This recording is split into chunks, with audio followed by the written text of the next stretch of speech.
हम बात कर रहे हैं फिजिक्स में एक टॉपिक होता है दर्पण। क्या होता है? दर्पण। देखो दर्पण वही दर्पण जहाँ में हम अपना चेहरा देखते हैं, जाते हम शीशा भी बोल सकें एक तरीका से। शीशा यानी मिरर, थोड़ा बहुत डिफरेंस होते हैं, है ना। देखो शीशा दो तरीका के होते हैं, एक जहाँ में हम आर पार देख सकें और एक शीशा जहाँ में सिर्फ हम अपना चेहरा देख सकें।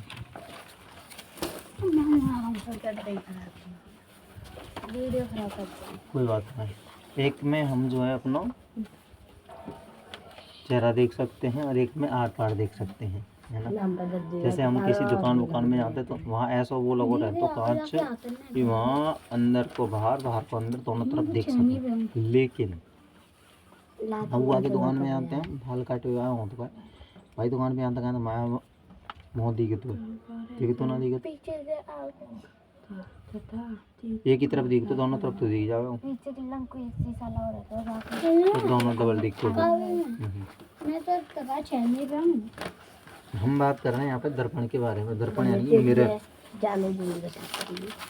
यदि किसी चिकने पारदर्शी माध्यम तल के एक पृष्ठ पर कलई अथवा रेड लेड ऑक्साइड का लेप कर दिया जाए तथा दूसरे पृष्ठ को परावर्तक पृष्ठ बना दिया जाए तो प्राप्त निकाय दर्पण कहलाती है। क्या कहलाती है? दर्पण।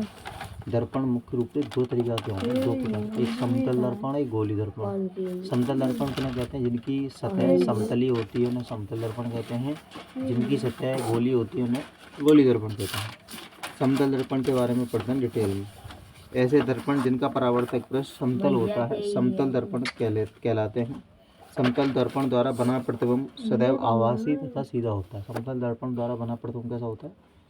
सीधा होता है और आभासी होता है हमेशा, है ना। समतल दर्पण की जो फोकस दूरी होती है, फोकल लेंथ, अनंत होती है। कितनी होती है? अनंत।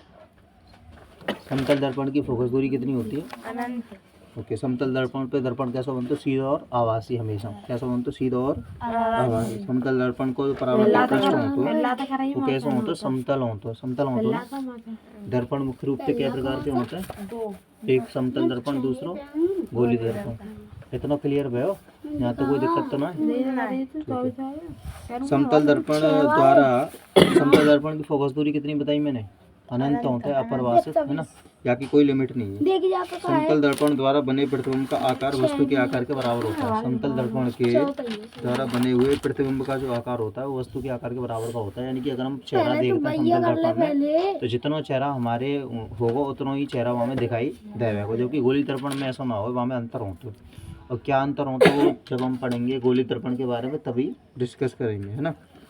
एच ऊंचाई के मनुष्य का अपना पूर्ण प्रतिबिंब देखने के लिए समतल दर्पण को आवश्यक न्यूनतम जो ऊंचाई है h/2 होती है।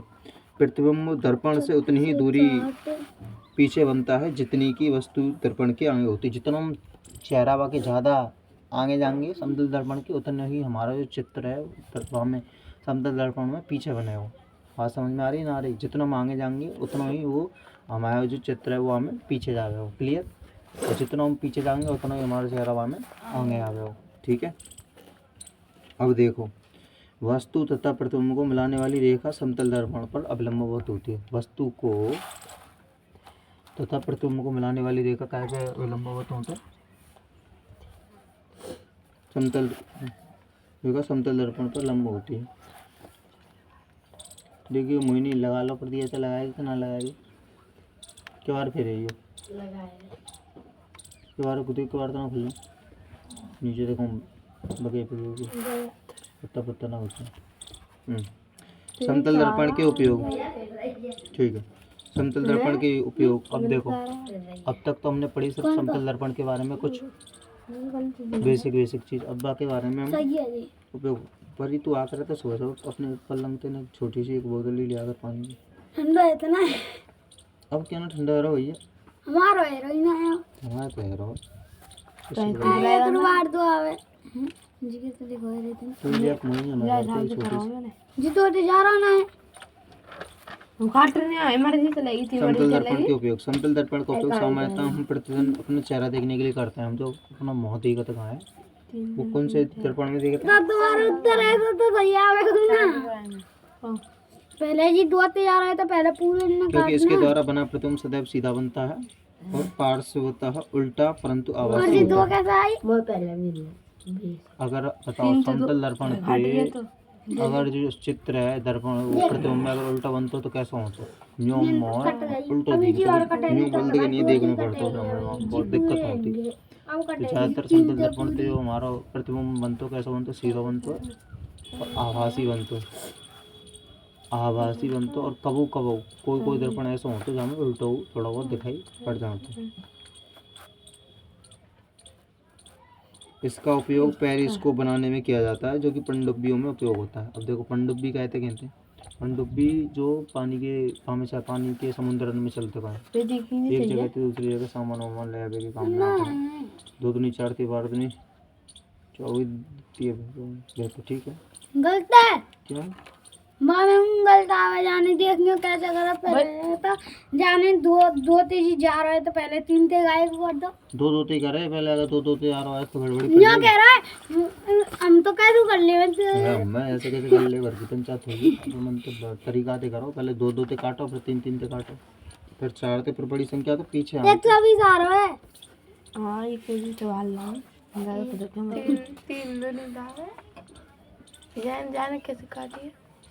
इसका उपयोग दूसरी तरफ से आती हुई गाड़ियों को देखने के लिए ब्लाइंड मोड के रूप में भी किया जाता है। दूसरी तरफ से आती हुई गाड़ी जो साइड मिरर होता है ऐसे दोनों में समतल दर्पण को प्रयोग करना। तो इनका उपयोग बहुरूप दर्शक बनाने में किया जाता है। यह एक खिलौना जो कि रंगीन कागजों, कांच के टुकड़ों या छोटे रंगीन मोती द्वारा सुंदर पैटर्न स्वरूप बनता है। जो डिजाइन होते हैं नीला फिल्म जो खरीद के लेके आते हैं, वहीं जो वो कांच प्रयोग हो चुका है वो समतल दर्पण ही होता। कौन सा होता? समतल दर्पण। अब गोली दर्पण पढ़ाऊंगा मैं, तो पढ़ ले। इतना समझ में आया? इतना समझ में आया हो ना आयो?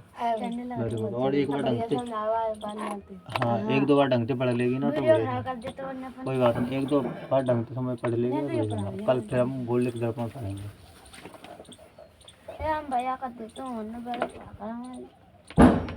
तो मैं ये जवाहर नवोदय विद्यालय की फिजिक्स थी, है ना, जवाहर नवोदय विद्यालय की फिजिक्स।